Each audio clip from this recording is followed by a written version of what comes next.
My name is TURGADARSINI SACITHARAN. My metric number is U42303448. I'm going to talk about phase 1. Phase 1 is standard operation procedure SOP, which means first is receiving and storing hard rock drugs to purpose and to ensure that psychotropic or hard drugs are received, verified, and stored safely to prevent contamination and exposure. Second is personal training and medical survival to ensure all the staff handling chemotherapy drugs are contaminated and medical fit. Third is preparation in controlled environment to minimize environment contamination and protect personnel during a drug preparation. Fourth is use personal protective equipment PPE to protect staff from direct contact with hard drugs substance. Fifth is labeling and packing to ensure safe transport, identification, and administration of prepared chemotherapy drugs. And also I am going to talk about workflow of chemotherapy. First step is verification, precision. Step 2, preparation of entry area. Step 3, preparation of aesthetic technique. Step 4, double checking and labeling. Step 5, medication packaging and transport. Step 6, dispose of wastes. Step 7, management of spillage.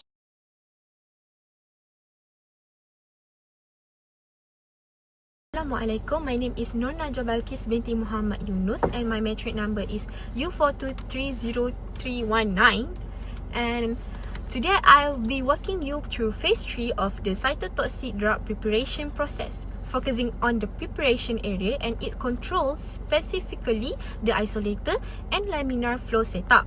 This phase is critical for ensuring both product sterility and operator safety. We begin in the preparation room, which serves as the entry point into the control environment. This room is designed to meet ISO Class 7 standard, meaning it maintains a high level of cleanliness and control airflow to minimize contamination risk. HEPA airflow. Within this room, HEPA filtered airflow ensures that airborne particles are continuously removed. ISO 7 classification requires less than 10,000 particles per cubic foot, which is essential when handling cytotoxic drug that must remain sterile. Gowning and airlock area. Next, personnel enter the gowning or airlock area, also ISO 7 compliant. Here, they don protective clothing, gowns, gloves, masks to prevent contamination. The airlock acts as a buffer zone, maintaining pressure differential and preventing unfiltered air from entering the aseptic zone. Aseptic preparation zone. Once properly gowned, staff move into the aseptic preparation area. This is where the actual compounding of cytotoxic drug takes place. The environment is tightly controlled to prevent microbial and particulate contamination. Laminar flow cabinet or isolator. Inside this area, we use either a laminar flow cabinet or an isolator. Laminar flow cabinets provide a continuous stream of HEPA filter air across the work surface. Isolators offer even greater protection by physically separating the operator from the product using glove, ports, and seal enclosures. Both systems are designed to maintain sterility and protect the operator room from exposure. Decision point, review or continue. At this stage, the process branches. If the monitoring check does not require review, the process continues. If everything is verified and approved, the drug moves to the next step. The next step is storage or dispensing. Storage and dispensing. Finally, the prepared Assalamualaikum and hi, my name is NURHANIS binti ABDUL. My metric number is U423074. Today, I'm going to talk about the correct way to put on personal protective equipment, as we know PPE, in a healthcare setting. This is not just about wearing, it's about protecting ourselves, our patient, and preventing the spread of infection. Let's break down step by step. Step 1. Begin aseptic preparation. Start by preparing your clean area. Make sure all PPE is ready. Remove any jewelry or item that could interfere with process. Step 2. Perform hand hygiene. Before touching anything, clean your hand through use alcohol base and hand rub or wash with soap and water. This step is essential to avoid transferring germ to your PPE. Step 3, wear shoe cover. Put on your shoe covers carefully. This protect the clinical environment from outside contaminants. Try to not touch the floor or your cloth while doing this. Step 4, wear gown. Next, put on your gown. It should fully cover your torso and arms. Tie it securely at the neck and waist. Creates a barrier between you and any potential exposure. Step 6, wear mask. Put on your mask, making sure it's cover your nose, mouth completely. If it's a receptor, do a seal check. Proper fit is key to preventing airborne transmission. Step 7, wear goggles and face shield. Finally, protect your eyes. Goggle or face shield should fit snugly and not interfere with your mask. This step guide against splashes and droplets. Step 8, perform hand hygiene again. Now that you have touched your gown, clean your hand again. This reset any contamination. Move to face protection. So the next is a wear glove. Glove prevent direct contact with infection material and help maintaining aseptic technique during procedure. They also protect the sterile field from contamination by our hand. And the lastly is we can start the aseptic technique. That's all from me. I will pass to the next presenter.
Assalamualaikum warahmatullahi wabarakatuh. My name is MAISARAH and my matrix number is U4230317. So, as we can see, this is the prescription for our patient who has been diagnosed with rectosigmoid cancer. The patient is a male currently undergoing the 8th cycle of chemotherapy with Avastin added in the 7th cycle. The chemotherapy is scheduled every 3 weeks. The highlighted medication here include both targeted therapy and chemotherapy components. So under targeted therapy, we have Avastatin 400 mg and under chemotherapy, we have oxaliplatin 150 mg. This will be explained in the next slide. So Avastatin, or its generic name bevacizumab, is a targeted therapy used here alongside chemotherapy. It works by inhibiting vascular endothelial growth factor (VEGF), which prevent the formation of new blood vessels that supply the tumor. As stated in the prescription, the dose is 400 mg diluted in 100 ml of normal saline and infused over 60 minutes. It is compatible with normal saline but incompatible with dextrose solutions. No reconstitution is needed. It can be diluted directly into the NS pack before administration. So, for the next drug, we have is oxaliplatin, which is part of the chemotherapy regimen. It's diluted in D5W 250 ml and infused over 3 hours. it is incompatible with normal saline and chloride containing solutions. So D5W is the correct choice of diluent. If supplied as a powder, it must be reconstituted with D5W and used immediately after dilution to maintain the stability. So together, avastatin and oxaliplatin are given on day 1 of the cycle, followed by a 3 weeks rest before the next cycle begins. So I will pass to the next presenter. Thank you. Labeling of chemotherapy drug. First is patient name to identify the specific patient. MRN, which is known as medical record number, to confirm the correct administration. Third is date or time expiry, ensure safety and efficacy. Diagnosis, types of cancer or treatment condition. Drug name, specific chemotherapy agent such as cisplatin or paclitaxel. Dose, the amount of drug based on body surface area, which is mg/m2. Diluent, the fluid used for IV infusion such as normal saline or D5W. Route of administration, intravenous delivery known as IV for chemotherapy.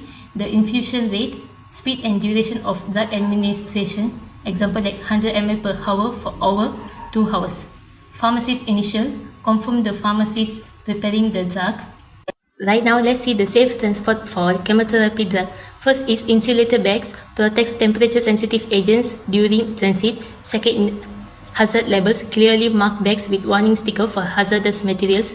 Third is cold chain maintenance, preserve drug integrity with proper temperature control. Direct delivery with documentation facility accuracy and accountability in delivering medicines straight to wards. This step ensures drug safety, integrity and compliance with handling guidelines.